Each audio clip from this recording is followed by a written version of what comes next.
देव तो ले आई हो हनुमान शक्ति। आज स्वाध्याय चिंतन कुमार क्रमांक है 665। और हमारे आज हमारे बीच में आदरणीय श्री एन के नैब साहब, जो retired additional commissioner income tax हैं कानपुर से। आपका जो विषय है वह संतुलित जीवन कैसे जिए, भाग 27। इससे पूर्व भी आप 26 पार्ट ले चुके हैं। अब ज्यादा समय लेते हो, आदरणीय नैब साहब से निवेदन करते हैं कि आज का उद्बोधन जारी करें। आदरणीय नैब साहब। बहुत बहुत धन्यवाद आदरणीय अरविंद जी। हम लोग की एक लगातार सीढ़ी पे चलते चले जा रहे हैं और ईश्वर करे जितनी लंबी हो सके, जितनी लंबी श्रृंखला बन सके उतना ही अच्छा है। उससे हम लोग को भी लाभ मिल रहा और बाकी सुनने वालों को भी लाभ मिल रहा। आज के उद्बोधन का प्रारंभ माँ गायत्री के मंत्र के उच्चारण से, जिससे वाणी को शक्ति मिलती है और मन को भी तसल्ली होती है। ओम भूर्भुवः स्वः तस्वितुर्वरेण्यं भर्गो देवस्य धीमहि धियो यो नः प्रचोदयात्। जय मां विजय जगदम्बे। ये जो वाणी को शक्ति की बात कही माँ के मंत्र की, तो वाकई में जब लगता है कोई साथ है, कोई लगातार आपके साथ चल रहा है, ईश्वर आपके साथ है, और इसी को हम लोग कहते हैं कि भगवान की बड़ी कृपा है। जैसे चलते चलते अचानक से एक्सीडेंट हो रहे होने से आप बच जाएं, ऐसे लगता है कि जैसे किसी ने आपको धक्का देके हटा दिया उस जगह से, बगल से एकदम से कार निकल जाती है और यू आर टोटली सेव्ड। तो वहां लगता है कि शायद ईश्वर की कृपा थी, वरना आप बच गए। आप बैठे होते हैं, आप उठ के अचानक जाते हैं और पीछे से एकदम से छज्जा गिर जाता है, तो लगता है किसी ने आपको वहां से हटाया। वो ईश्वर की कृपा होती है। तो ईश्वर हमारे साथ साथ चलता है और ईश्वर की इस अनुभूति को महसूस करना चाहिए। उसको महसूस करना ही शायद स्पिरिचुअलिज्म है कहीं ना कहीं। हम लोग कर्म कांड करते हैं, पूजा पाठ करते हैं, भगवान को याद करते हैं, मंत्रों का उच्चारण करते हैं, मंदिरों में जाते हैं, सुबह शाम पाठ करते हैं, आरती गाते हैं, बड़ा अच्छा लगता है। बहुत मन उधर जिस वक्त एकदम जैसे लगता है एकाकार सा हो रहा है ईश्वर से, जब गा रहे होते हैं पूरा, इतना मन मुग्ध हो रहा होता है। लेकिन ये सब रास्ते हैं ईश्वर तक पहुंचने के। असली स्पिरिचुअलिज्म या ईश्वर की प्राप्ति ये कह लीजिए, या अध्यात्म को समझने वाली बात कह लीजिए, ये तब आती है जब आपको अनुभूति होने लगे, अंदर से महसूस होने लगे। आप जिसकी पूजा कर रहे हो सामने बैठे हुए, आप जिनको याद कर रहे हो सामने बैठे हो, आपकी बात सुन रहे हैं। जब आप घर से निकल रहे हैं तो वो आपके साथ चल रहे हैं या आपको आशीर्वाद दे रहे हैं। और जब घर आप लौट के आते हैं, मंदिर में माथा टेकते हैं, तो आप कहते हैं कि मैं आपकी कृपा से ठीक ठाक घर लौट आया हो, और वो आशीर्वाद देते हैं। जैसे गार्जियन की तरह हमेशा आपके साथ लगे रहना, हमेशा आपका भला चाहना, यही ईश्वर की कृपा है और यही स्पिरिचुअलिज्म है, जिसकी अनुभूति जब ईश्वर की होने लगती है। तो ईश्वर ने क्या किया हमारा।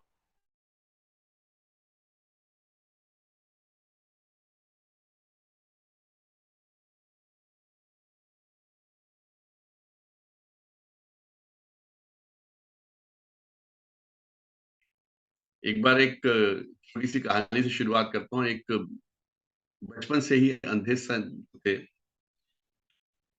वो भजन गाया करते थे, जैसे सूरदास जी गाया करते थे, तो वो भी भजन गाया करते थे। और उनकी एक आदत थी, वो चूंकि पहाड़ों की उस तरफ ही रहते थे, तो वो रोज शाम को अकेले ही भजन गाते हुए पहाड़ों पे चलते चले जाते थे। एक बार उनके एक शिष्य ने कहा कि गुरुदेव, आप शाम को पहाड़ों की तरफ चले जाते हैं, वहां पे बहुत बहुत घाटियां होती हैं, वैलीज हैं, कहीं आप गिर गए, कभी नुकसान हो गया, आपको दिखाई नहीं देता, बेहतर हो कि आप जाना बंद कर दें। तो कुछ नहीं बोले, वो मुस्कुराए। उन्होंने कहा कल तुम मेरे साथ चलना शाम को। अगले दिन उन्होंने उस अपने शिष्य को साथ में लिया और वही भजन गाते हुए पहाड़ों की तरफ चल दिए। और शिष्य से ये कहा कि जब आगे कोई जैसे कोई घाटी दिखाई दे, जैसे कोई वैली दिखाई दे, तो मुझे बता देना। तो जैसे उसने देखा आगे एक घाटी आ रही है और उनके गुरुदेव आगे बढ़ते चले जा रहे, उसने कहा गुरुदेव गुरुदेव आगे घाटी आ गई है। तो गुरुदेव जी वहीं स्थिर खड़े हो गए। फिर अपने शिष्य से कहा तुम मुझे अब यहाँ से धक्का दो। वो बड़ा आश्चर्यचकित हुआ, मुझे धक्का देने के लिए कह रहे हैं गुरुदेव, ये कैसी आज्ञा आपकी? कहते नहीं नहीं तुम मुझे धक्का दो। तो नहीं गुरुदेव मैं कर ही नहीं सकता, मैं ये पाप नहीं कर सकता। नहीं नहीं तुम मुझे धक्का दो। नहीं, उसने मना कर दिया, क्योंकि मैं तुम्हें आदेश देता हूँ, ये गुरु का आदेश है, धक्का दो। उन्होंने कहा गुरुदेव मैं ये पाप कर लूंगा कि आपका आदेश ना मानूं, लेकिन मैं आपको धक्का नहीं दे सकता। उन्होंने कहा बताओ, तुम एक मनुष्य होके मुझको इस घाटी में गिरा नहीं पा रहे हो, तुम क्या सोचते हो कि ईश्वर मुझे गिरने देगा? वो हमेशा मेरे साथ रहता है, और वही मुझे चलाता है, वही मुझे रास्ता दिखाता है, वही मुझे सुरक्षित नीचे ले आता है। जिस दिन वो चाहेगा, जिस दिन उसकी इच्छा होगी कि आज मुझे घाटी में गिरना है, तो उस दिन ना तुम रोक पाओगे ना कोई और रोक पाएगा। ईश्वर की अनुभूति सदा अपने साथ करे, और ये मान के चले कि हम जो कुछ भी कर रहे हैं वो ईश्वर के द्वारा ही किया जा रहा है, उनकी ही कृपा से हो रहा है। अच्छा हो रहा है तो उनकी कृपा से हो रहा है, और अगर ऐसा कुछ हो रहा है जो कि हमारी इच्छाओं के विपरीत है, तो वो भी उनकी ही इच्छा से हो रहा है। उसमें भी प्रसन्न रहे, उनकी हर कृपा में प्रसन्न रहे।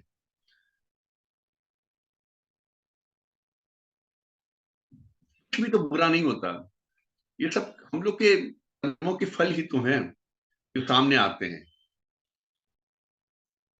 कभी भी कोई कर्म कर रहे हैं, सोच के कहें कि इसके ऊपर कहीं ना कहीं हमको चुकाना पड़ेगा, इसलिए कोशिश करें कि हमेशा अच्छे कर्म करें, कहीं कोई ऐसा कर्म गलती से भी ना हो जाए, अकेले में भी ऐसा कोई कर्म ना हो जाए, गुप्त रूप से भी ऐसा कोई कर्म ना हो जाए जिसका हमको ब्याज के सहित चुकाना पड़ जाए। बड़ा कष्ट होगा, तब समझ में नहीं आएगा। आप तो कहेंगे हमने तो इस जन्म में कुछ किया ही नहीं, हमने तो ऐसा कुछ किया ही नहीं, ये सब मेरे साथ क्यों हो रहा है, ऐसा क्यों हो रहा है?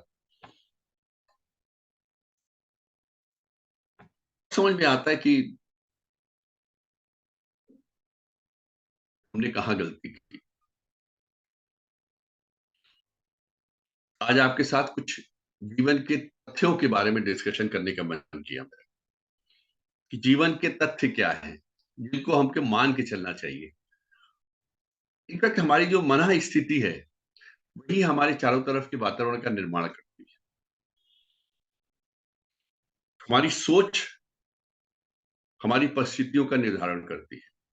हम क्या सोचते हैं उससे हमारे न केवल व्यक्तित्व का निर्माण होता है, बल्कि उससे हमारे चरित्र का निर्माण होता है, और उससे हमारे चारों तरफ के लोग, कौन हमारे साथ रहेगा कौन हमारे साथ नहीं रहेगा, वो भी निर्धारित होता है।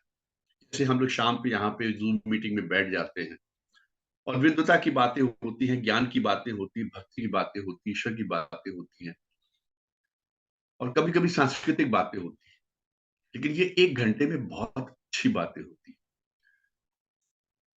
1 घंटे का निर्धारण ईश्वर ने हम लोग के लिए किया है। हम लोग कौन होते थे करने वाले? हम में से किसकी ताकत थी करने की?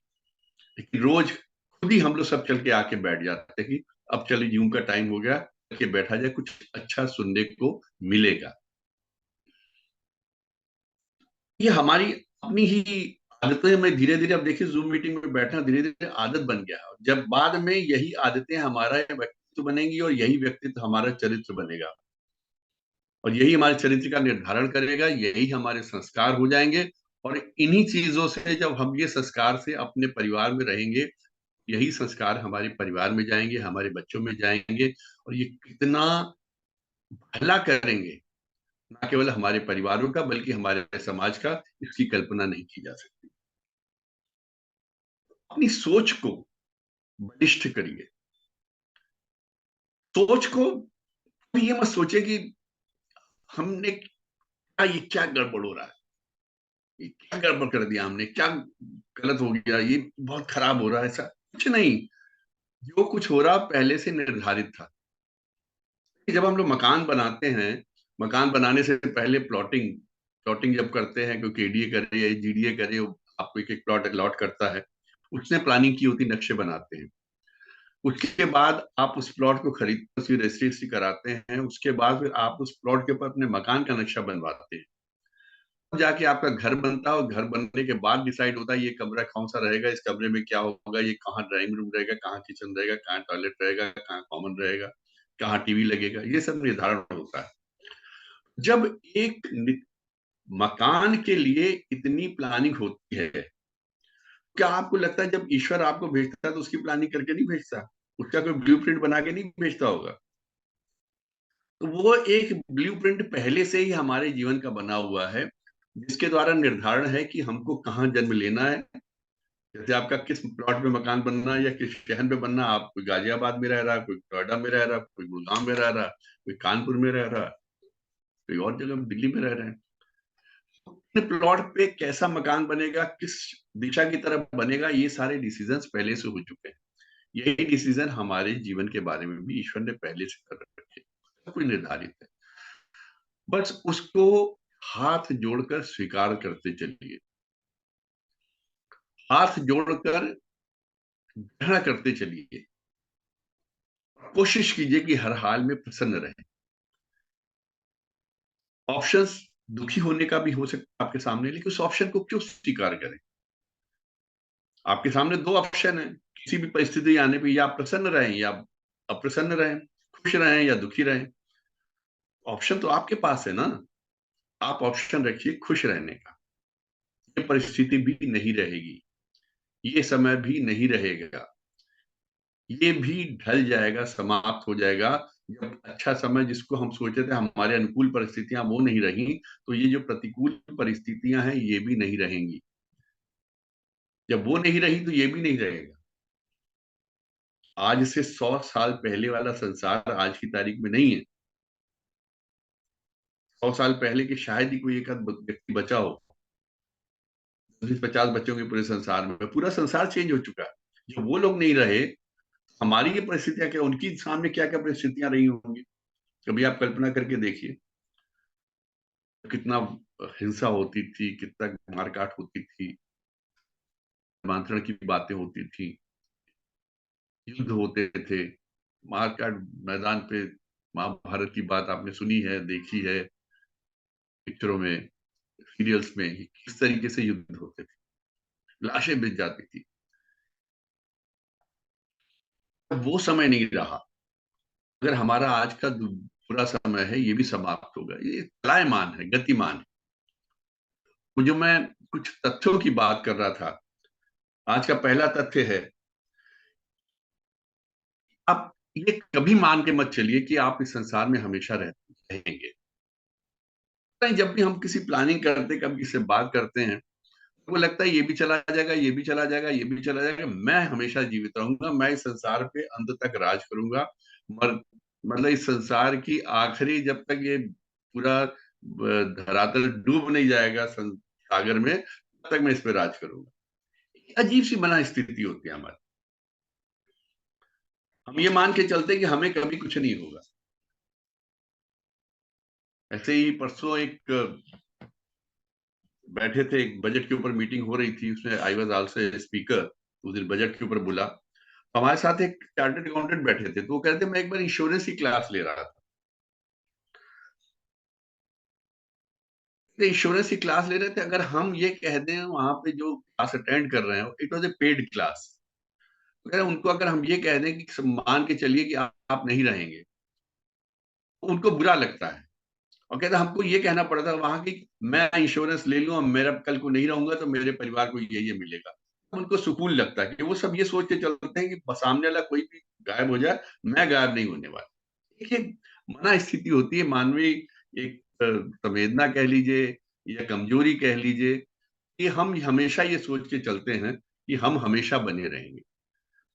इस तथ्य को स्वीकार करिए कि हमेशा कोई नहीं रहने वाला। हम सब लोग यहाँ पे यात्री हैं, टूरिस्ट हैं। जिस जमीन पे हम बैठे हैं, जिस धरती पे हम बैठे हैं, हमारे से पहले भी कोई था, कोई इसका मालिक था। हो सकता है आज जिस फ्लैट में हम बैठे हैं वहां कोई बंगला रहा हो, जिस बंगले में बैठे हो सकता है पहले कभी वो खेत रहा हो, उसके मालिक रहे होंगे। जब वो नहीं रहे तो आज की तारीख में हम अगर बैठे यहाँ पे तो हम कब तक रहेंगे? हमारा भी समय आएगा, हम भी समाप्त होना ही होना है। कोई मैं जीवन से भागने वाली बात नहीं कह रहा, लेकिन इस तथ्य को दिमाग में रख के चलिए। आपके पास समय है, लिमिटेड समय है, उसका सदुपयोग करने की बात हो रही है। इसलिए मान के चलिए आप हमेशा नहीं रहने वाले। इस लिमिटेड समय में जो भी आपके पास समय बचा है, उसमें ज्यादा से ज्यादा अच्छे कार्य करने की कोशिश कीजिए। अच्छे कार्य का मतलब देखिए, जो कार्य ऐसा जो जिसमें आपका लाभ हो, या जो आप अपने ऊपर खर्चा करेंगे, वो सिर्फ आप जानेंगे और कोई दूसरा नहीं जानने वाला।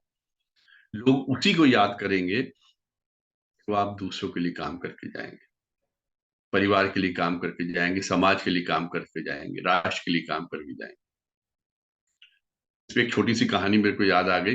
एक भिखारी था, वो सुबह सुबह रोज भीख मांगने के लिए निकलता था। और मांगने से पहले वो अपनी झोली में थोड़े से चावल के दाने एक दो मुट्ठी रख लेता था, ताकि लोग ये सोचे कि ये ऐसा भिखारी है, जेन्युइन आदमी है, फेक नहीं है, इसको लोग भीख देते हैं। रोज की तरीके एक दिन सवेरे निकला, वो चाहता था कि वहां के राजा के दरबार में जाए, एक दो बार पहले गया भी था, लेकिन दरबारियों ने राजा से मिलने नहीं दिया। तो उस दिन जब वो सवेरे घर से निकला, दो मुट्ठी चावल उसने अपनी झोली में रखे हुए थे और भीख मांगने के लिए बढ़ा, तो देखा दूर से राजा का रथ चला आ रहा है। उसने कहा, अरे आज तो राजा सामने दिख गए, मैं कब से प्रयास कर रहा हूँ कि राजा के दरबार में जाके इनसे कुछ मिल जाए। इनकी प्रवृत्ति मांगने की होती है, हमेशा दूसरों से मांगती रहते हैं, वो देना नहीं जानते। तो उसने राजा के रथ को आते देखा, भाग के राजा के रथ के सामने खड़ा हो गया। और राजा ने जैसे ही देखा उसको, राजा उतर के आए। वो पता नहीं किस मनोदशा में थे, राजा ने आते ही उस भिखारी के सामने अपनी झोली फैला दी और कहा, मुझे भिक्षा दीजिए महाराज। उनको उसमें कुछ नजर आया होगा। भिखारी सोचने लगा, भीख भीख तो मैं मांगने आया था, भिक्षा तो मुझे चाहिए थी, अब राजा मेरे सामने झोली फैला के बैठ गया, मैं इसको क्या दे सकता हूँ? और मैं दो मुट्ठी चावल घर से लेके आया हूं, अगर इसमें से भी मैंने इसको दे दिया तो मेरे पास क्या बचेगा? ये सोचते सोचते माना स्थिति, उसने अपनी झोली में हाथ डाला, कभी थोड़ी से चावल निकाल रखे, निकाले, उंगली उंगली में घुमाता रहे। बड़ी हिम्मत करके एक डेढ़ मिनट की सोच के बाद उसने दो दाने चावल के निकाल के राजा की झोली में डाल दिए। राजा ने उसको झोली को उसको एक्सेप्ट किया, उनको आदर भाव से अपने माथे पे लगाया, रथ पे सवार होकर चले गए। ये भिखारी तब से परेशान कि मेरे दो चावल के दाने चले गए, दो चावल के दाने चले गए, दो चावल के दाने चले गए। जिसने कभी दिया ना हो, जब उसके पास से कुछ चला जाता तो हमेशा बहुत परेशान रहता है। उस दिन उसको बहुत भिक्षा मिली। उसकी चावलों की जो पोटली थी पूरी भर गई। वो कंधे पे लाद कर जब घर पहुंचा अपनी पत्नी के पास, पत्नी ने कहा, आज तो बहुत भिक्षा मिली है। कहता, मिली तो बहुत है, लेकिन इसमें से कुछ भिक्षा कम रह गई। कम कैसे रह गई? अरे सुबह सुबह इस तरीके राजा आए, उन्होंने हमसे मांगी भिक्षा, तो मुझे चावल के दो दाने उनको देने पड़ गए। पत्नी कुछ नहीं बोली, लेकिन वो इतना प्रसन्न थी कि रोज तो थोड़ा सा ही चावल लेके आता था, आज इसके पूरे चावल के दाने भरे हुए पोटली में। खैर उसने पत्नी के सामने चावल की पोटली पलटी। ऐसे ही पलटी तो देखा पूरे दाने चावल के थे, सिर्फ दो दाने ऐसे थे जो सोने के थे। अब इसका पीटना शुरू हो गया। एक पता होता तो मैं पूरे पूरे जो दो मुट्ठी चावल थे वो राजा को दे देता। इस कहानी का सार सिर्फ यही है कि जो चीजें हमने अपने लिए रखी वो मिट्टी ही रही, वो कंज्यूम हो गई, समाप्त हो गई। लेकिन जो हमने दूसरों को दी, जो हमने दूसरों के काम के लिए दिया, दूसरों के भले के लिए किया, वही सोना है, वही मूल्यवान है, वही चमकता है, वही हमारे चरित्र में एक सोने के अंगे की तरीके चमकता है। इसलिए हमेशा मान के चलिए कि आप हमेशा नहीं रहेंगे, और आपके पास जितना भी समय निर्धारित है उसका सदुपयोग कीजिए, जीवन में अच्छे काम करिए। दूसरा, अक्सर हम सोचते हैं और बात करते हैं कि साहब हमारी समस्याएं जो हैं सबसे बड़ी हैं। आप जब अपनी प्रॉब्लम्स की बात करते हैं, अपनी समस्याओं की बात करते हैं, तो ऐसा लगता है कि आपसे बड़ी ज्यादा समस्या किसी और के पास है ही नहीं। आपकी समस्या बिल्कुल यूनिक है। आपको लगता है दुनिया के सबसे दुखी आदमी आप ही। दुनिया भर की जितनी परेशानियां हैं वो आपके सिर पे हैं। लेकिन ऐसा नहीं है। कभी दूसरे की जिंदगी में झांक के देखिए तो आपको लगेगा भगवान ने आपको कितनी चीजों से बचा रखा है, कितनी चीजों से बचा रखा है, कितने कम कष्ट दिए हुए हैं आपको। कभी आपको लगे कि आप बहुत ज्यादा परेशान है तो किसी के साथ भी टेबल पे बैठ जाइएगा, अपनी सारी परेशानियां रख दीजिएगा, उससे कहिए अपनी सारी परेशानियां रख दीजिए, उसकी लेके आ जाइएगा। आपको लगेगा नहीं हमारी परेशानी ठीक है, हम उनको झेल लेंगे। ना आपकी परेशानियां बहुत विशिष्ट है और ना बहुत ज्यादा है। जो कुछ भी है वो सामान्य है, सामान्य जीवन की घटनाएं हैं। आपको उनसे निपटना आना चाहिए कि आपके जीवन से उनका प्रादुर्भाव हुआ है, आपके कर्मों से ही उसका प्रादुर्भाव हुआ है। आपने सबसे पहले जो कार्य किए हैं उनकी वजह से ही वो समस्याएं आई हैं, ऊपर से नहीं टपकती। ऊपर से दो चार चीजें ही आती हैं, जैसे बीमारी हो जाना या मृत्यु हो जाना, घर में किसी का अकाल मृत्यु हो जाना, या आप जैसे जैसे टर्की में भूकंप आ गया। ये प्राकृतिक आपदाएं हैं, वो एक के साथ नहीं होती, सबके साथ होती है। वो किसी तो इसलिए कोई कहे कि हमारी समस्याएं बहुत यूनिक हैं, मेरी समस्याएं बड़ी विशिष्ट हैं और किसी के पास ऐसी समस्या नहीं, ऐसा नहीं है। इसलिए अपने समस्याओं को यूनिक मत समझिए।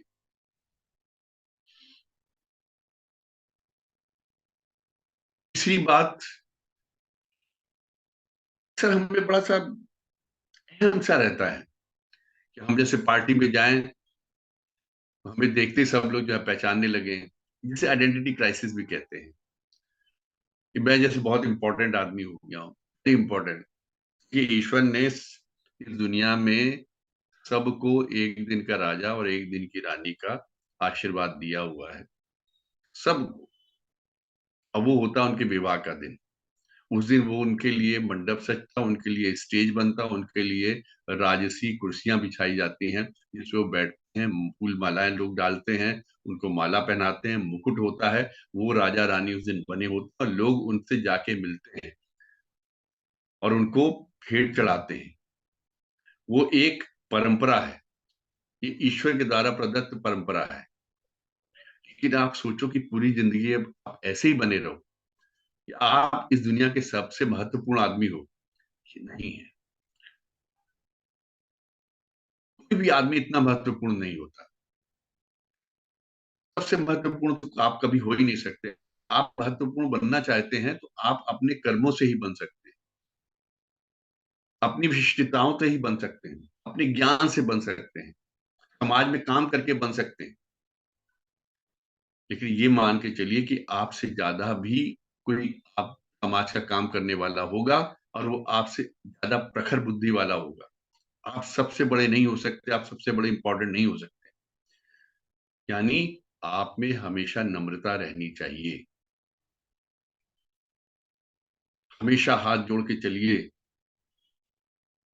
हमेशा मधुर बोलिए, मीठा बोलिए, समर्पण की भावना रखिए, समाज के लिए कुछ ना कुछ करते रहिए। ऐसा कुछ नहीं आप में जिसके लिए सब लोग आपकी तरफ भागते हैं। आप उनकी कद्र करिए जो आपके घर पे आपका इंतजार करते हैं। इनके लिए आप वाकई में बहुत महत्वपूर्ण हैं और आपसे ज्यादा महत्वपूर्ण कोई नहीं। वो है आपके माता पिता, आपके अपने बच्चे, आपकी पत्नी, आपका अपना परिवार। उनके लिए आपसे ज्यादा महत्वपूर्ण कोई नहीं। उस जगह पे आपको पूरा काम करना है, उस जगह पे आपको पूरा समर्पण देना है। वहां मान के चलिए कि आपसे वाकई महत्वपूर्ण कोई नहीं होता। जब आप घर में पहुंचते फिर आप जरा चेहरे पे देखिए घर वालों की कैसी रौनक आ जाती है, पत्नी के चेहरे पे कैसी रौनक आती, बच्चे भी कैसे रौनक में आ जाते हैं, चेहरे खिल जाते हैं। वहां वाक्य बहुत महत्वपूर्ण है। लेकिन अब दुनिया के सबसे महत्वपूर्ण आदमी है, इस चीज से निकल के आप बाहर आइए, इस लबादे से निकल आइए। ये लबादा आपने जो ओढ़ रखा है, इसको समाप्त कर दो। अगला तथ्य जो मैं आपसे डिस्कस करना चाहता हूं वो है समय। समय बहुत बड़ा मरहम है, बड़ी बड़ी चोटों को भर देता है, बड़े बड़े घावों को भर देता है। समय दीजिए। किसी ने कोई घाव पहुंचा दिया है, उस पर तुरंत रिएक्ट मत करिए, और वो इमीडिएट ठीक नहीं होगा। जितना भी बड़ा घाव है, कोई बड़ा कष्ट आ गया है, कोई प्राकृतिक आपदा आ गई है, धीरे धीरे समय के साथ चीजें ठीक होने लगती। ये भी कहा जाता है ठीक नहीं हो पाती है तो हमको समस्याओं के बीच रहने की आदत पड़ जाती है, यानी कि हमारे अंदर उस तरह की ताकत आ जाती है, विल पावर आ जाती है, या हम मानसिक रूप से उतने दृढ़ हो जाते हैं कि उन समस्याओं से जूझना सीख जाते हैं, उनके बीच भी रहना सीख जाते हैं। मान के चलिए आप बहुत बड़े फ्लैट में या बहुत बड़े बंगले में रह रहे हैं, अचानक कोई फाइनेंशियल क्राइसिस आ गई, आपको 2 बेडरूम या 3 बेडरूम के फ्लैट में आके रहना पड़ा। आपके लिए तो आसमान से नीचे उतरना ही है ना, गिरना एकदम से है। शुरू में तो लगेगा कितने छोटे से मकान में आके रहने लगे हैं, लेकिन 2 4 6 महीने के बाद लगेगा नहीं, ठीक है, शायद हमारी आवश्यकताएं इतनी है।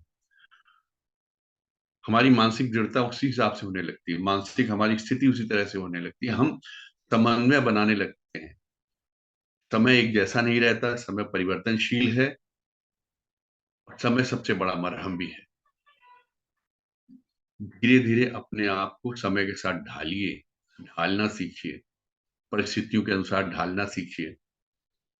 नहीं ऐसा करेंगे तो बहुत कष्ट में रहेंगे, और ये समय के साथ ही होगा।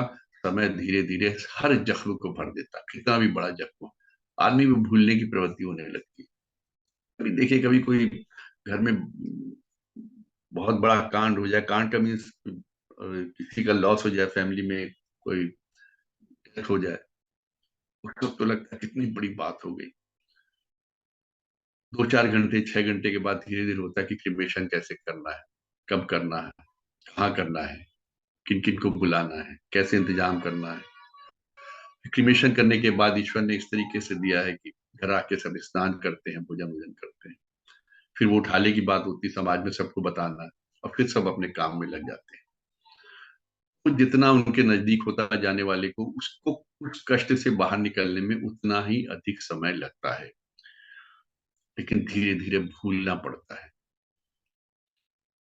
इसलिए मान के चलिए कि समय बहुत बड़ा मरहम है। समय को समय दीजिए, धीरे धीरे चीजें, जितना भी बड़ा कष्ट होगा, जितना भी बड़ा घाव होगा, जितना भी बड़ा नुकसान होगा, लोगों को बिजनेस में लाखों का नुकसान होता है, स्टॉक मार्केट में आपने रिसेंटली देखी कितनी बड़ी चीजें हो गई, लेकिन धीरे धीरे चीजें ठीक हो जाती है, घाव भर जाते हैं, सामान्य स्थितियां बनने लगती हैं। सामान्य स्थितियां मतलब हम ये नहीं कह रहे हैं कि उसी हिसाब से आप वापस you will jump back to the early position, but you will start living with the present conditions with happiness. एक डॉक्टर ने कहा था कि कोई दवाई, कोई दवा खुशी नहीं ला सकती, और दवा खाने में कोई खुशी नहीं मिलती। खुशी आपको अपने मन से लानी पड़ती है। भगवान ने जिन परिस्थितियों में आपको ला दिया है, उनको स्वीकार कीजिए, उन परिस्थितियों को बेहतर बनाने के लिए ज्यादा से ज्यादा प्रयास कीजिए, और मन स्थिति को इतना मजबूत कर लीजिए कि आप हर परिस्थिति के विरुद्ध लड़ सके, अपने आप को प्रसन्न रख सके। लड़ने का मतलब प्रसन्न रख सके, और हमेशा की कोशिश कीजिए कि पहले से बेहतर कर सके, पहले से बेहतर कर सके, पहले की बेहतर से कर सके। एक बहुत नेक्स्ट जो पॉइंट है वो, हम लोग बड़ी जल्दी प्रभावित हो जाते हैं दूसरों की राय से अपने बारे में जो कहते हैं। कुछ लोग बड़े टची होते हैं, टची इन द सेंस के किसी ने कुछ भी कह दिया उसको लेके इतने ज्यादा डैम्प हो जाएंगे, डिप्रेसिव मोड में चले जाएंगे, यार वो मेरे बारे में क्या सोचता, मैं उसके बारे में क्या सोचता था। विश्वास रखिए, लोगों की राय आपके बारे में जो भी बनाते हैं, उसके आपके जीवन में कोई मायने नहीं है। और आप पर ये चीज डिपेंड करती है, आप पर ये चीज निर्भर करती है कि आप उस राय से कितना प्रभावित हो। अब एक छोटा सा उदाहरण देता हूं। किसी भी देश का राष्ट्राध्यक्ष, जैसे हमारे देश के राष्ट्राध्यक्ष हैं, उनके बारे में कितने लोग कितनी बातें कहते हैं, उनको सब बातें पता लगती हैं। जो हॉर्सेस माउथ से निकलती हैं, टीवी पे डिबेट पे चैनल में आती, वो भी सुनते होंगे, उन तक पहुंचती भी होंगी, लेकिन क्या उन पर उन चीजों का फर्क पड़ता है? और चाय की दुकान पे बैठा हुआ एक चाय वाला या उसके पास बैठ के चाय पीने वाले 10 आदमी किस पॉलिटिकल पार्टी के बारे में या किस संत के बारे में, किस नेता के बारे में क्या कह रहे हैं, राय क्या रख रहे हैं, उसके क्या मायने हैं? अब हर एक की बात सुनते ही चलेंगे, फिर तो हम काम करने से रह चुके, फिर तो हम कुछ ना कर पाएंगे। बस लोगों की बातें सुनते रहे, उस हिसाब से हम अपने का आपको ऊपर नीचे करते रहे, अपनी मन स्थिति को ऊपर नीचे करते रहे। किसी ने तारीफ कर दी, हम बड़े खुश हो गए। किसी ने हमारे बारे में कुछ उल्टी टिप्पणी कर दी, प्रतिकूल टिप्पणी कर दी, हम दुखी हो गए। ये हमारी मन स्थिति की चाबी लोगों के हाथ में है। वो कहेंगे तुम बहुत बढ़िया, हम इतने प्रशंसा सुनते एकदम से अकड़ गए, और किसी ने कहा तुम तुम्हारे बस का कुछ नहीं है, कि आप एकदम से डिप्रेस हो गए। ये अक्सर होता है, ऑफिस में होता है, आपके बॉस ने कुछ कह दिया, आप एकदम डिप्रेसिव मोड में चले जाते हो, तुम ऐसे हो, तुम वैसे हो। सत्य ये है, आप जो है वही हैं। किसी की राय से आपका चरित्र नहीं बदलने वाला। अगर आप में कोई कमी है तो आपको स्वयं पता होगी, पता चल भी जाती है। अपने कार्यों से और कार्यों के परिणाम से अपनी कमियां सामने आने लगती, और हमको हर क्षण उन कमियों को दूर करके खुद इंप्रूव करना चाहिए, ये एक हिस्सा है। लेकिन किसी की राय के मुताबिक हम अपनी मन स्थिति को परिवर्तित करते रहें। कोई प्रशंसा कर ले तो एकदम कंधे चौड़े हो गए, सीना चौड़ा हो गया, हाल ढाल बदल गया, और किसी ने हमारे बारे में कुछ उल्टा सीधा कह दिया, चुप के निकल रहे हैं। ये नहीं होना चाहिए। हमारा जो चरित्र है, हमारा जो व्यक्तित्व है, हमारी जो वाणी है। अगर उसमें कोई कमी है, हमको स्वयं ही उसको दूर करना, और उसको दूर करने के लिए आप अपने चारों तरफ के वातावरण को ऐसा बनाएं, ऐसे लोगों की संगत करें जिनमें वो सब चीजें हैं जिन वो आप में नहीं, ताकि आप उनसे सीख सके, उनसे लीड ले सके, उनसे जान सके। और वो आपका भला चाहने वाले होंगे, तो आपकी कमियां आपके मुंह पे कह के आपको कहेंगे इम्प्रूव करो, ये चीज हटाओ। लेकिन आप दुनिया की राय से खुद को प्रभावित मत करें, उनकी राय आपके जीवन में कोई महत्व नहीं रखती। वो तो राय दे के चले जाएंगे ना, वो तो अपनी एक ओपिनियन बताएंगे, उसके बाद तो चले, वो अपने अपने काम से लग गए। अब आप उनके ओपिनियन से परेशान हो रहे हैं, आपका तो दिन खराब हो गया। यहाँ आपको खुद को स्वयं को कंट्रोल करना है, अपनी मन स्थिति को कंट्रोल करना है। एक बहुत कॉमन सी चीज है, हम चाहते हैं कि सभी लोग मेरे से प्रसन्न रहे, सब लोग मेरे से खुश रहें, मैं हर एक आदमी को खुश कर सकूं। क्या ये संभव है? कोशिश करिए, कर सकते हैं, कोशिश कर सकते हैं, ये खुश नहीं कर सकते। क्योंकि हर आदमी का, हर व्यक्ति का अपना अपना नेचर है, उसकी अपनी अपनी डिमांड है, उसके अपने अपने कमिटमेंट्स हैं, उसका जो बैकग्राउंड अलग है, उसका वातावरण अलग है। आप कभी बड़ी बेसिक चीज को देखिए, एक परिवार में जहाँ 3 या 4 भाई होंगे, उन सबकी शादियां होती हैं, उनकी बहुएं अलग अलग घर से, अलग अलग वातावरण से आती हैं, कितनी चीजों का वो ऐश नहीं हो पाता, कितनी चीजें मिल पाती। कभी देखिए, घर बहुत बढ़िया चल रहा होता है, शादियां हो जाती है, उसके बाद कुछ ना कहीं बड़े अच्छे परिवार से होंगे, संस्कार में होंगे, तो वो एडजस्टमेंट होना करना पड़ता है। लेकिन किसी ना किसी चीज पे कोई दुखी रहता, वो चारों में कोई ना कोई, हर चीज में कहेंगे मेरी ये नहीं बाकी सब हो गई, ये नहीं हुई ये बाकी सब हो गई। आप सबकी सभी इच्छाओं को पूरा नहीं कर सकते, और आप सभी की इच्छाओं को भी पूरा नहीं कर सकते। कोशिश मत करिए सबको प्रसन्न करने की। वरना आप अपने लिए ही दुख और अप्रसन्नता इकट्ठी कर लेंगे। आप अपने रास्ते पे चलिए, सिर्फ ये प्रयास करिए कि आप जो भी कार्य कर रहे हैं वो सही हो, किसी का बुरा मत करिए, किसी के विरुद्ध कार्य मत कीजिए। कोशिश करिए ऐसा काम करें जिसमें सबका भला हो, सबकी अच्छाई हो, सबका विकास हो, सबका कल्याण हो, सबको कुछ ना कुछ मिले। कोशिश कीजिए, आपसे कोशिश कर सकते, और इतनी कोशिश और करिए कि किसी का बुरा ना हो, आपकी कोशिशों से कोई परेशान ना हो। इतना कर लेंगे तो वो आप समझ लिया आपने ईश्वर की वंदना कर ली। बाकी आप प्रसन्न कभी किसी को, हर एक को नहीं कर सकते। फिर एक चीज अक्सर देखी गई है कि हम लोग बहुत अंग्रेजी में एक छोटा सा सेंटेंस, वी पोक अवर नोज एवरीवेयर। हम हर जगह घुसने की कोशिश करते हैं, हर चीज जानना चाहते हैं। वहां क्या हो रहा है यार, पता करो पता करो। उस घर में क्या हो रहा है उसका पता करो, उस रिलेशन में क्या हो रहा है क्या पता करो, मोहल्ले में क्या हो रहा पता करो, देश में क्या हो रहा पता करो, विदेश में क्या हो रहा पता करो। क्या हर चीज जानना जरूरी है? और क्या हर चीज आपके अटेंशन के काबिल है? क्या जरूरी है कि वो हर चीज इस काबिल हो कि आप उसको जाने? मैंने एक बार पहले भी इस चीज को कहा था कि अगर आप यूट्यूब पे चले जाएं या इंटरनेट पे चले जाएं, आज की तारीख में जितना मटेरियल अवेलेबल है, आज की तारीख में रोज बढ़ता जाता है। ये पूरा जीवन और अगले 100 साल कम पड़ जाएंगे, हम वो मटेरियल को नहीं पढ़ सकते, उस मटेरियल को नहीं देख सकते, उस मटेरियल को नहीं जान सकते। तो we have to be very selective, we have to be very choosy.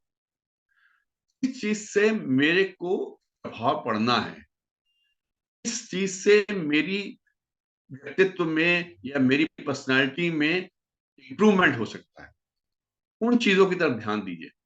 हर चीज को जानने की कोशिश मत कीजिए। जो चीजें आपके कंसर्न की हैं,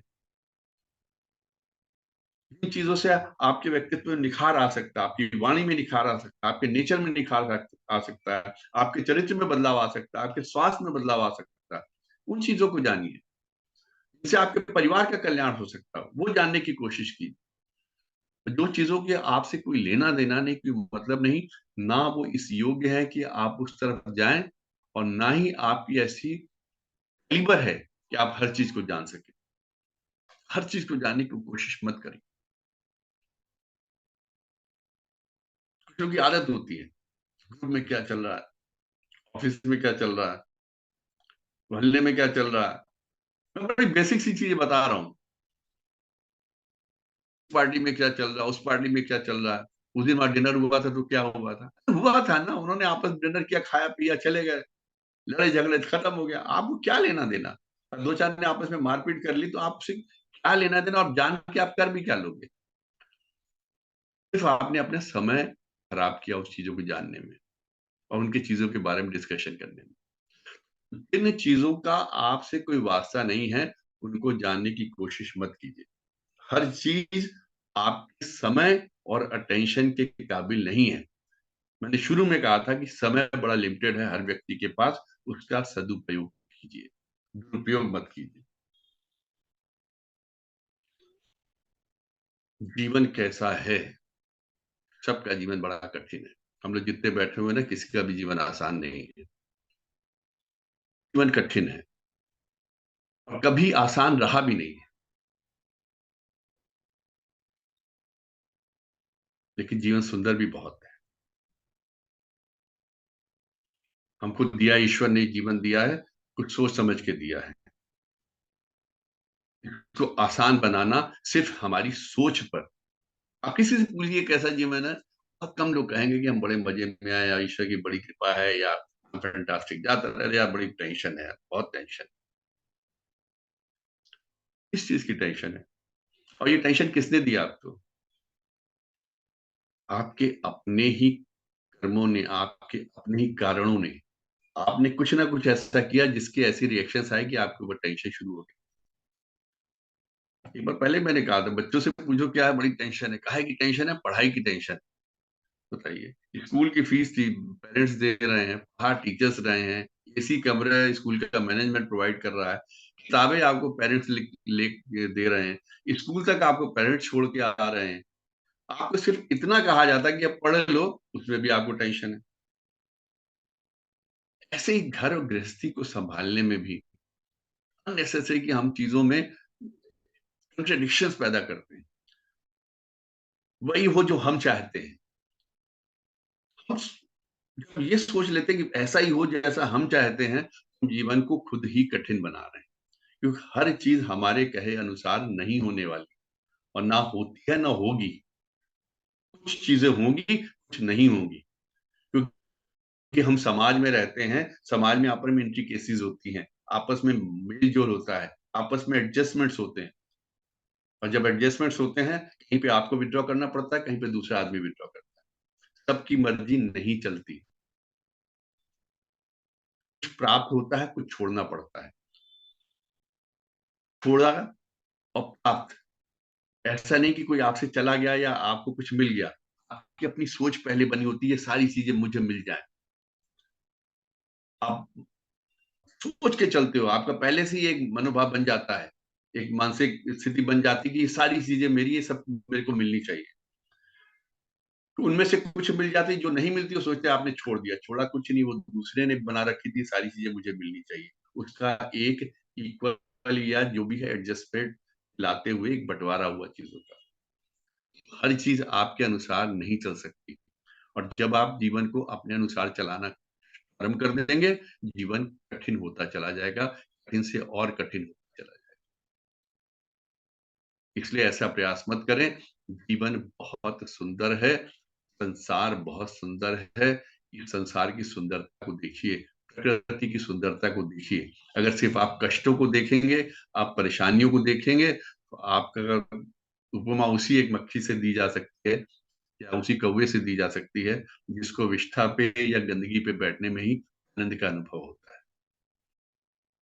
आप कोशिश कीजिए, आप खुशबू वाली चीजों की तरफ जब बढ़े, आप मक्खी और ये कौवे की नेचर वाली चीजों की तरह मत बने। अच्छी चीजों की तरफ ध्यान दीजिए, जो मिल रहा है उसमें आनंद लीजिए।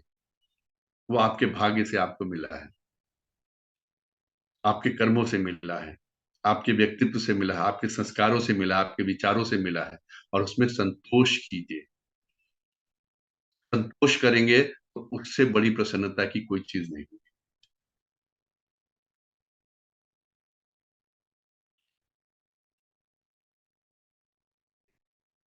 चीजें या परिस्थितियां विपरीत होती हैं। जैसे मैंने शुरू में कहा, प्राकृतिक आपदाएं आती हैं, ऐसे ही परिवार में भी आपदाएं आती हैं। किसी की डेथ हो जाती है, कोई बीमार हो जाता है, कोई एक्सीडेंट हो जाता है, और भी कुछ हो सकता है। फाइनेंशियल लॉसेस की भी मैंने बात की। सोशल प्रॉब्लम्स आ सकती हैं, 10 तरह की आती हैं आजकल के, तो कुछ भी हो सकता है। बैठे बिठाए अचानक आपको कुछ सुनने के बारे में मिल सकता है।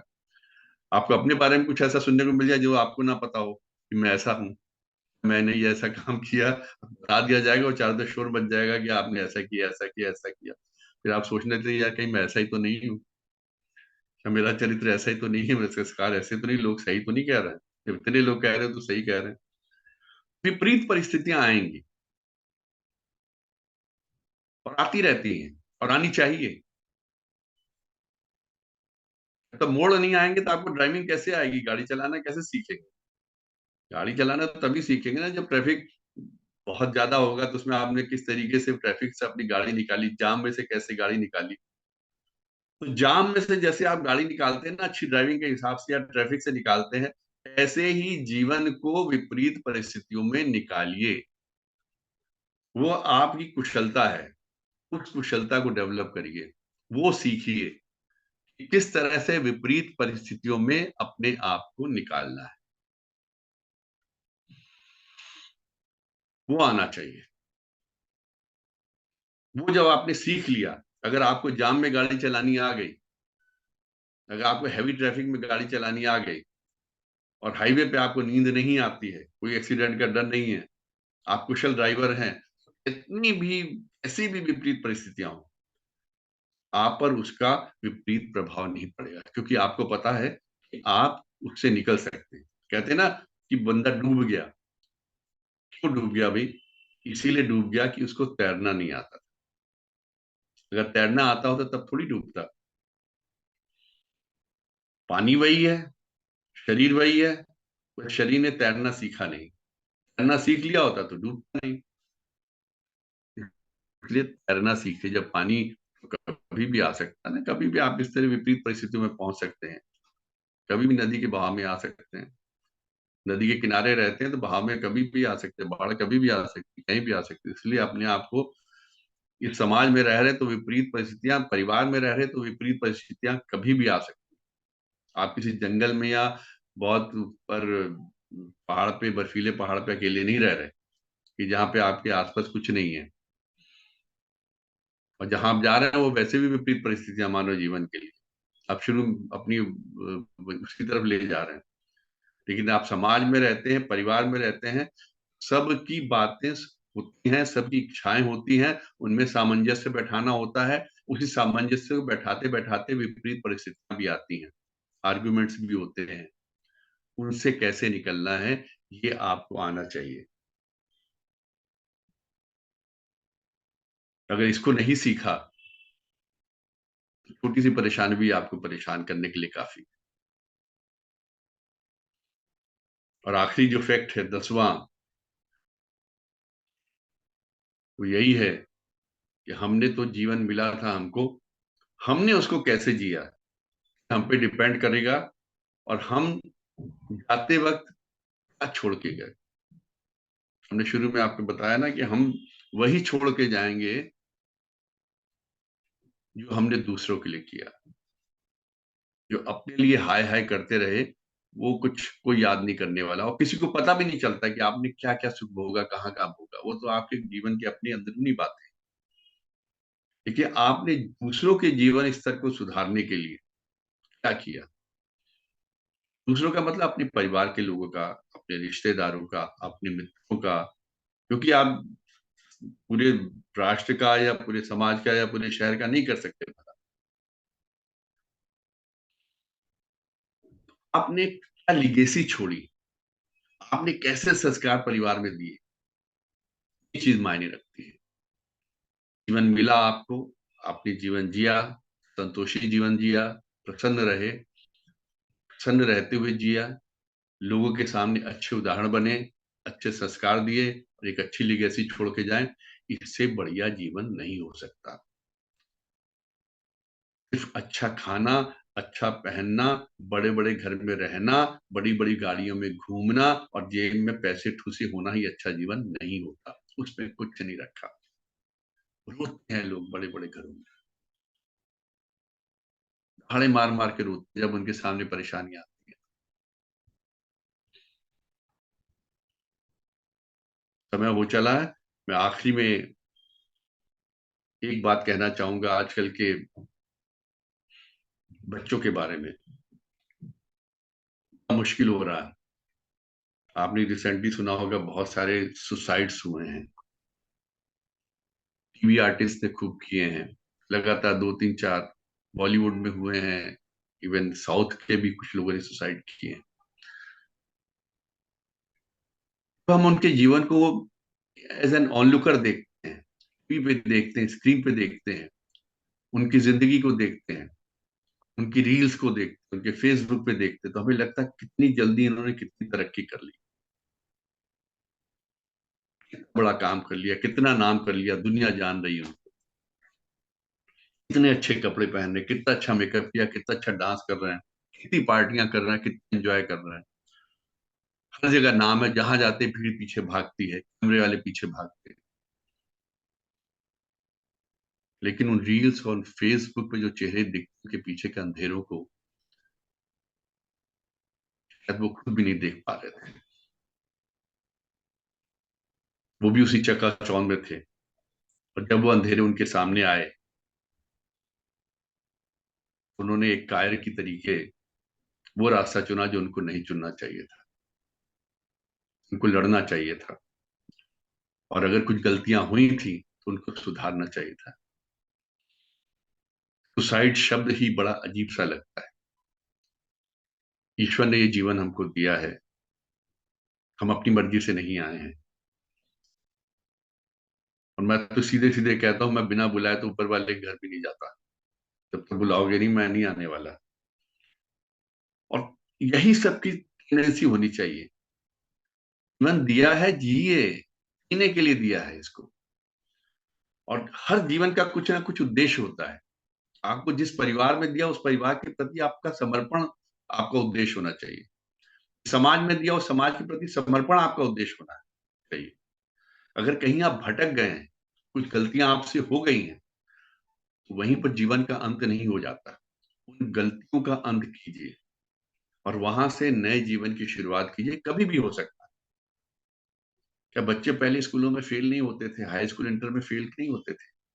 अगले साल बैठते थे ना दोबारा एग्जाम में, बैठते थे। और सब फेल नहीं होते थे, कुछ ही फेल होते थे। और सब फर्स्ट क्लास भी नहीं आते थे, कुछ ही आते थे।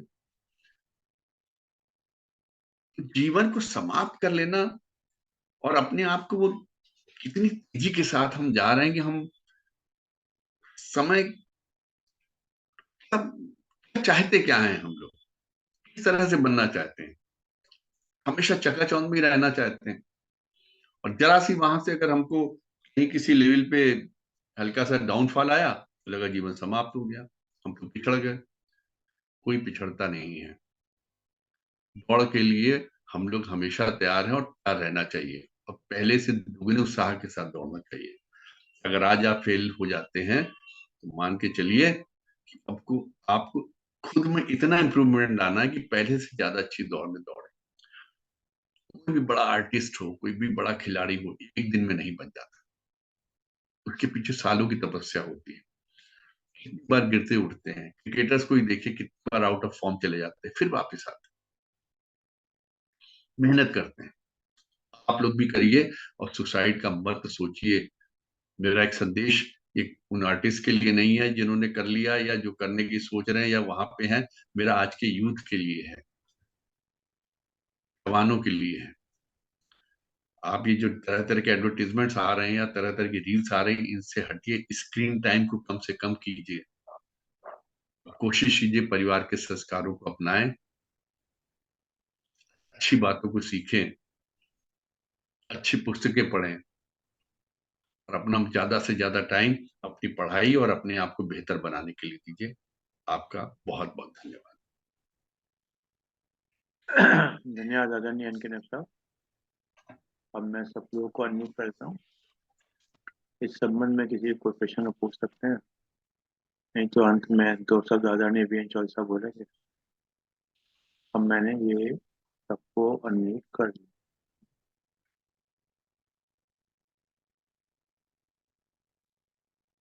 आदरणीय नैब साहब, जो अभी आप कह रहे थे सुसाइड वाला, तो उसमें यंग जनरेशन में देखा जाए तो पहले समय में बच्चे 5 6 7 8 होते थे, तो कई एक दूसरे कपड़े पहनना, किताबें लेना। अब बच्चा एक हो गया है और कहीं ना कहीं हम बच्चे की सारी रिक्वायरमेंट भी कंप्लीट करने जा रहे हैं, तो वो कहीं हार को स्वीकार नहीं करता। जो हार स्वीकार नहीं करता वो कहीं ना कहीं उसके दुख का कारण होता जा रहा है। और कहीं ना कहीं आप ये भी मान के चलेंगे कि आज के समय में जो बच्चे हैं, युवा पीढ़ी, वो काफी हद तक आइसोलेटेड भी हैं। वो अपने ही लोगों में ही रहती हैं। वो जो पहले मिलनसार या वो थी, उसमें भी कहीं ना कहीं कुछ कमी आई है। मेरा अपना व्यक्तिगत विचार ये है। नहीं, सही कह रहे हैं आप सब। इनफैक्ट क्या पहले होता था कि घर में 4 6 बच्चे वो आपस में इन्वॉल्व रहते, स्कूल सबको आने का जा रहता था, उसका स्कूल बंद हो रहा, वो आ रहा, वो आ रहा, सब आ जाते थे, फिर बैठ के इकट्ठे खाने खाते थे। एक साथ खाना खाने के बाद फिर पढ़ाई करनी है, फिर उसके बाद शाम को खेलना है, जो हम अपने घर का बता रहे हैं। हम लोग काफी भाई बहन थे। उसके बाद कड़क्को खेलना है या ऊंच नीच खेलना है, छुपन छुपाई खेलना है। उसमें इतना कभी बैडमिंटन खेलना है, थक के हार के। उसके बाद खाना खाना, खाना खाया, हाथ मुंह धोया, सो गए सब। टूट के सोते थे, चादरें बिछानी है, बिस्तर लगाने हैं सबके, करना, अगले दिन सुबह फिर भागम भाग स्कूल जाना। तो समय ही नहीं मिलता था कि हम लोग ऐसी चीजों के बारे में सोचें। होमवर्क करना है, फिर वो करना। ट्यूशन वाली कभी कोई बात होती नहीं थी, कोचिंग वाली कोई बात होती नहीं थी। स्कूल में ही उस वक्त तो ये कहा जाता था कि जिसके घर में ट्यूशन लगी है या जो बाद में स्कूल से किसी टीचर स्कूल पढ़ने जाता है, इसका मतलब वो बहुत कमजोर है पढ़ाई। ये एक उसके ऊपर स्टिग्मा होता था ट्यूशन पढ़ना, और आज की तारीख में हम उस कोचिंग में पढ़ रहे हैं, हम XYZ कोचिंग में पढ़ रहे हैं, हम वो ये XOW वाली XY पर पढ़ रहे हैं। वो एक माना जाता है कि हमारे साथ एक बहुत बड़ा बैच लग गया अगर हम उस कोचिंग पढ़ रहे हैं, उसका कुछ असर हो या ना हो। तो वो पढ़ाई में भी काफ़ी कुछ चीज़ें चेंज हुई हैं, घरों में भी चेंज हुई हैं। अब उसमें कुछ बेहतरी के लिए भी हुई हैं, कुछ चीज़ों से ड्रॉबैक भी हुआ है। कुछ आप देखिएगा कुछ पहले फैमिलीज़ में मेनली फादर ही जॉब करते थे या बिज़नेस करते थे। लेडीज़ घर सँभालती थी, बच्चों को देखती थी, उनकी केयर करती थी। अब दोनों जॉब करने लगे हैं, तो कुछ समझदार ऐसे समझदार कह लीजिए या कुछ जिनकी अपनी थॉट ऐसी कि मैं इस पे कोई कमेंट नहीं करूँगा कि समझदार हैं कि नहीं है। ये कुछ लेडीज़ ऐसी हैं, जब उनके बच्चे छोटे होते हैं तो दे प्रेफर कि वो लंबी छुट्टी ले लें या फिर वो जॉब से हट जाते हैं। उनका कैलिबर है, तो 4-6 साल बाद जब बच्चे थोड़े बड़े हो गए, स्कूल गोइंग हो गए, समझदार हो गए, तो दोबारा कहीं न कहीं जॉब जॉइन कर लेंगे। They are not in competition with their husbands. वो ठीक है, उनका प्रमोशन हो रहा है, ही इज़ इन कंटिन्यूइंग, मैं फिर ए टू जेड शुरू कर लेंगे।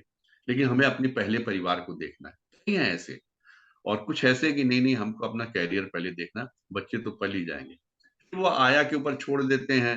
अब देखिए, जैसे कहा जाता है ना कि जिसका अपना देश नहीं होता, वो कभी देशभक्ति नहीं सीख सकता, वो खाली राज करना जानता है, कि मुझे तो यहाँ राज करना है और यहाँ से मुझे लूट कर ले जाना है।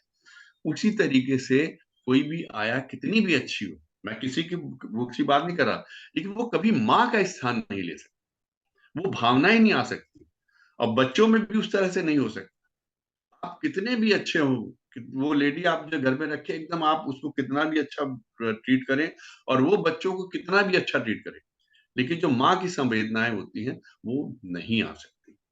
तो वो कहीं न कहीं कमी रह जाती है। वो कमी फिर एक बार आपके साइकोलॉजिकल कमी शुरू हो गई, मानसिक तौर पे, वो फिर बढ़ती जाती है। अगर आपने इसको पार नहीं पाया तो फिर मल्टीप्लाइज़, मल्टीप्लाइज़, मल्टीप्लाइज़। कुछ एक में फैमिली के सेपरेशन की वजह से भी होता है, जहाँ पे आप देखेंगे इस तरह की सुसाइड की घटनाएँ होती बच्चों में, फैमिली के सेपरेशन की वजह से भी हो गया, कि या मदर या फादर कोई एक चेंज हो गए, तो वो फादर या मदर जो चेंज हुए, वो उस बच्चे को अपने बच्चे की तरीके कभी ट्रीट नहीं कर सकते। कुछ ना कुछ डिफरेंस रह जाता है। तो वो एक जो अपनेपन वाली बात जहाँ कमी होती है ना, वो कमी फिर मल्टीप्लाई होती रहती है माइंड में, और बच्चे वो बहुत समझदार हैं, वो आज की तारीख में बहुत एडवांस बच्चे हैं, वो हमेशा डिनायल मोड पे रहते हैं। इसके बारे में बच्चों की इस चीज़ के बारे में नेक्स्ट कभी मौका आप देंगे तो उसमें डिस्कशन करूँगा, आपने आज बात छेड़ दी तो। तो वो फिर उस मोड में आ जाते हैं कि अब हमको विथड्रॉ करना है। तो पहले वो परिवार से विद्रोह करते हैं, जब परिवार के विद्रोह में जाके हारने लगते हैं, उनको लगता है कि हमारा कोई जीवन नहीं बचा, फिर वो जीवन से विद्रोह करते हैं और सुसाइड। चलिए, कोई और पूछ सकते हैं प्रश्न, नहीं तो फिर बाद में हमारे प्रियंका और इसका बोलेंगे, कोई है तो। वैसे नेल्सो, आपने एक बात बड़ी अच्छी कही कि हम लोग कई बार ना हर चीज को जानने का प्रयास करते हैं। इससे कहीं ना कहीं अगर देखा जाए तो एक प्रकार से व्यक्ति जानने का प्रयास करता है, जानने के सुनने का प्रयास करता है। तो दिमाग जिसे कहते हैं मेंटल कॉन्स्टिपेशन, दिमागी कब्ज। मतलब कहीं ना कहीं हम इसको दिमागी कब्ज ही कहेंगे कि वो हर चीज को नहीं जाना जा सकता और नहीं हो सकता। फोकस अगर लाइफ का हो, लक्ष्य की तरफ हम लोग रहे तो ज्यादा अच्छा है। मतलब ऊर्जा है, एनर्जी है। अब एनर्जी कहाँ निकालते हैं, कैसे निकालते हैं, ये भी है। मैं इसमें बहुत बढ़िया एक चीज़ बताऊँगा जो मैं इस तरफ मैं इंगित करना चाहता हूँ, मैं चीज़ें बहुत कई बार बहुत ओपन कहता नहीं हूँ। आजकल एक हो गया फेसबुक पे, सब लोग खूब पोस्ट कर रहे हैं, हम्म, और जो इतने इनके कॉन्टेक्ट्स के होते हैं, वो सब खोल-खोल के देख कहाँ गए थे, कहाँ गए थे? देखो वो कश्मीर गया था, देखो वो बैंगलोर गया था, देखो वो कोयम्बटूर गया था। अरे गया होगा ना, why are you wasting your time? क्या आपका अटेंशन उसमें ज़रूरी है? या क्या परिवार के साथ, क्या आप जब फेसबुक नहीं होता तब नहीं जाते थे? तो आपको नहीं पता लगता था? वो जाते थे, घूम के आ जाते थे। अरे देखो वो यूके चला गया, अरे देखो वो यूएसए घूम रहा। उसकी वजह से यहाँ टेंशन हो गया। वो तो यूके घूम रहा, हम लोग कहीं भी नहीं जा पा रहे हैं, तो हमको कहीं लेके ही नहीं जाते हो। अननेसेसरी का टाइम, स्क्रीन टाइम बढ़ जाता है। सारा दिन देखिए वो चीज़ें देख रही, चल रही है, रील्स चल रही। अब वाक़ई में हमको देखना, किसी के बच्चे ने कोई कहानी बना दी, कुछ बना दिया, गाना गा लिया, अब हम देख रहे हैं और बार-बार पलट-पलट के देख रहे हैं। सैकड़ों बच्चे बनाते हैं, आप किस-किस को देखोगे यार? हम्म। इतना टाइम, कि वही मैं कहता हूँ कि आपका समय और आपके अटेंशन के काबिल हैं ये चीजें, ये आपका चुनाव होना चाहिए, आपका सिलेक्शन होना चाहिए। You should be very choosy and very select. बल्कि मोबाइल का भी कहीं ना कहीं उपवास होना चाहिए, डिजिटल उपवास भी होना चाहिए, कि ऐसा नहीं कि एक दिन हम अभी उपवास तो करते पीएम साहब ने भी कहा कि उसमें स्क्रीन टाइम कम करिए। मैं भी कहा एक दो बार पहले हैं। लेक्चर्स में कह चुका समय का भी निर्धारण होना चाहिए कि किस समय से किस समय तक देखना है, क्योंकि ये बड़ा एक लत है ये। और जब ये लत लगती है हूँ, तो पता एडिक्शन नहीं हो चलता। गया। हाँ, तो कहाँ से कहाँ निकल जाते हैं। तो हम्म।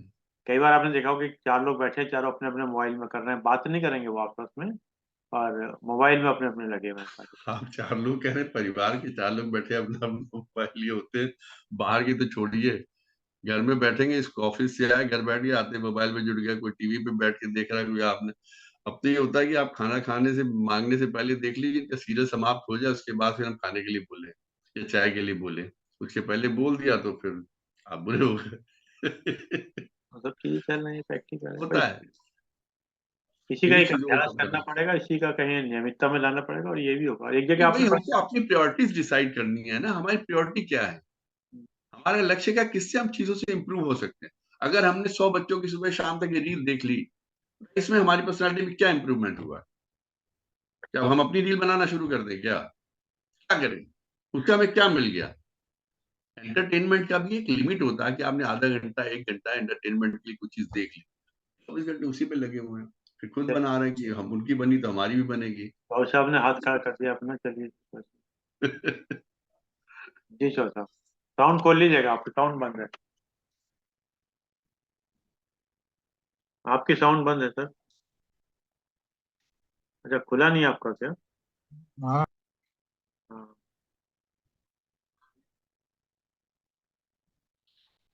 क्या मैंने तो सबको अनम्यूट किया हुआ है, क्या चक्कर है?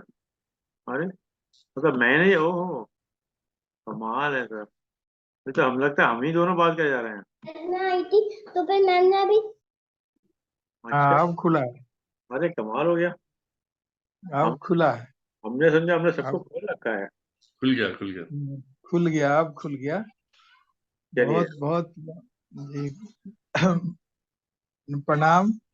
प्रणाम सबको प्रणाम। और आज नेब साहब को तो बहुत बहुत मैं प्रणाम करता हूँ कि आपने अपने जो संतुलित जीवन कैसे जिए इस सीरीज में आप बात करते जा रहे हैं। और हर हर बार आप कुछ न कुछ अपने जीवन से निकाल करके कुछ चीजें आप डालते हैं उसमें।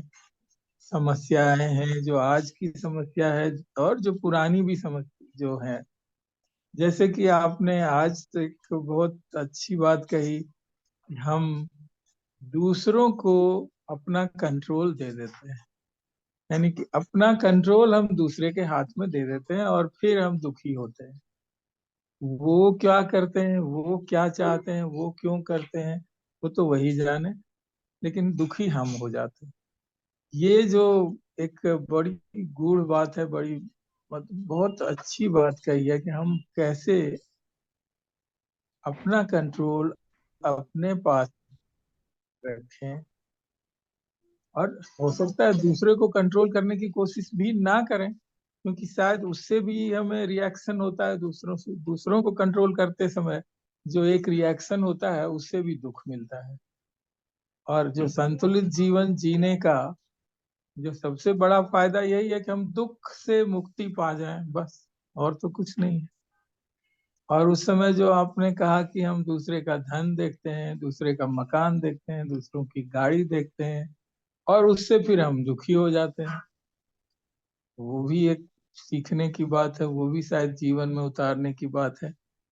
अब कहाँ तक हम उतारते हैं ये शायद घर के संस्कारों पर भी निर्भर करता है, और हो सकता है परिस्थितियों पर भी निर्भर करता है। अब देखते हैं, आप भी इतने ऐसे विभाग में भी रहे हैं, और सब लोग कहीं ना कहीं सरकारी नौकरी वाले या कहीं भी रहते हैं, जो एक प्रलोभन जरूर आता है। और प्रलोभन आप ना कहें, एक दबाव भी आता है, कहीं ना कहीं से दबाव। भाई आप कुछ करो, कुछ करो, हेरा फेरी करो या जो भी करो। अगर हम उसमें कंट्रोल करते हैं, हो सकता है कुछ सेक्रीफाइस भी देना पड़े। हमने एक सुना था, एक पुराने इलेक्शन कमिश्नर थे, जो सबसे चीफ इलेक्शन कमिश्नर पहले पहले जो बने थे, उनका लेक्चर था कि हमारे ऑनेस्टी का भी एक प्राइस होता है। अगर आप ऑनेस्ट बनना चाहते हो तो आपको प्राइस देना पड़ेगा। और शायद आज आपकी बातों से भी यही लगता है कि प्राइस कुछ तकलीफ की बात नहीं है। हो सकता है उस प्राइस में हमें ही सेटिस्फेक्शन होता है, हमारा ही इवोल्यूशन होता है, हमारा ही संस्कार बढ़ता है, और हम ऐसी बातों को अपने बच्चों को बता सकते हैं।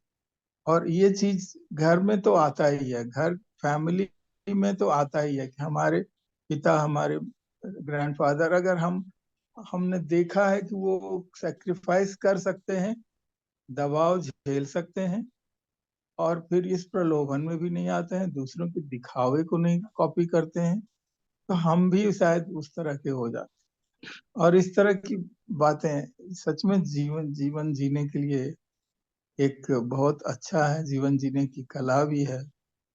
और आपने जो एक दूसरी बात बताई, बच्चों का कैसे सुसाइड कर रहे हैं, स्क्रीन टाइम ज्यादा हो रहा है, या बहुत सारे तरह के प्रभाव पड़ रहे हैं, पता नहीं क्या क्या कहाँ हो जाता है, कहाँ सेंटिमेंट को चोट करता है, कहाँ पर उस बच्चों को हो जाता है कि वो या तो डिप्रेशन में चले जाते हैं या पूरे पूरे खत्म कर लेते हैं।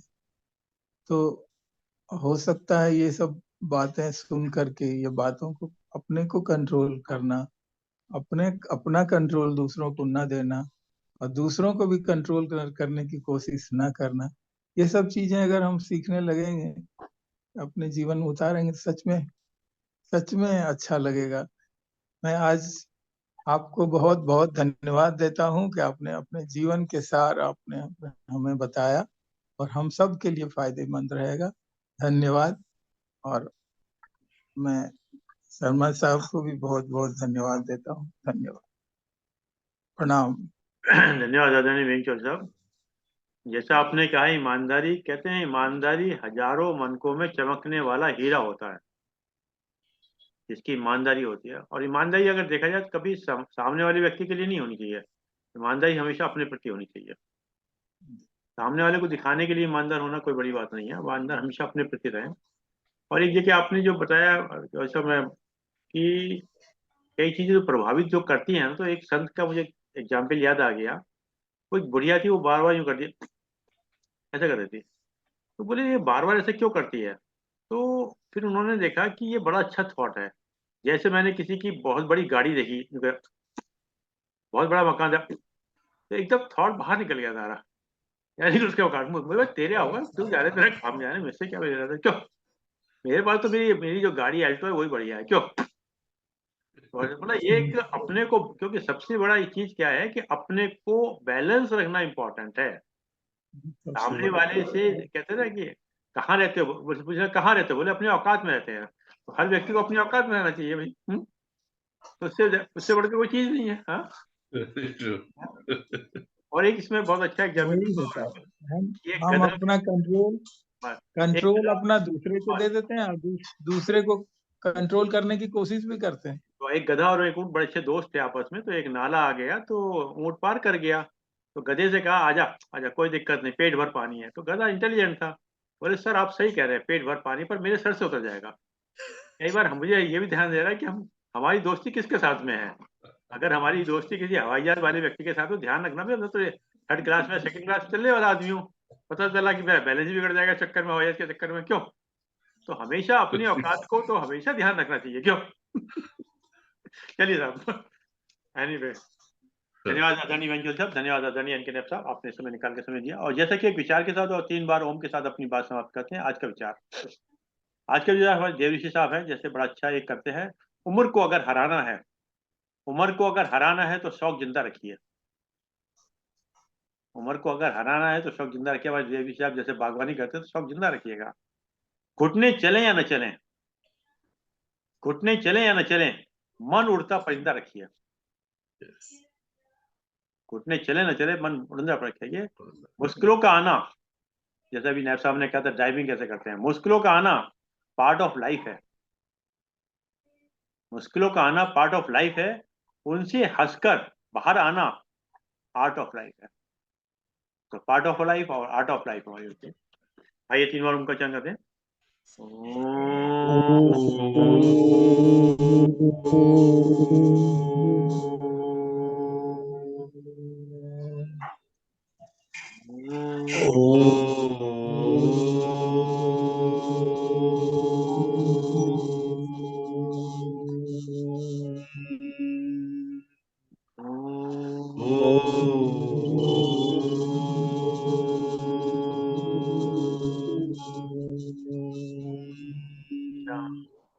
शांति शांति शांति।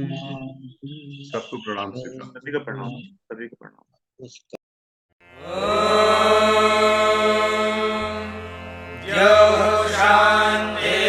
शान्तिरन्तरिक्षं शान्तिः पृथिवी शान्तिरापः शान्तिरोषधयः शान्तिः वनस्पतयः शान्तिर्विश्वे देवाः शान्तिर्ब्रह्म शान्तिः सर्वं शान्तिः शान्तिरेव शान्तिः सा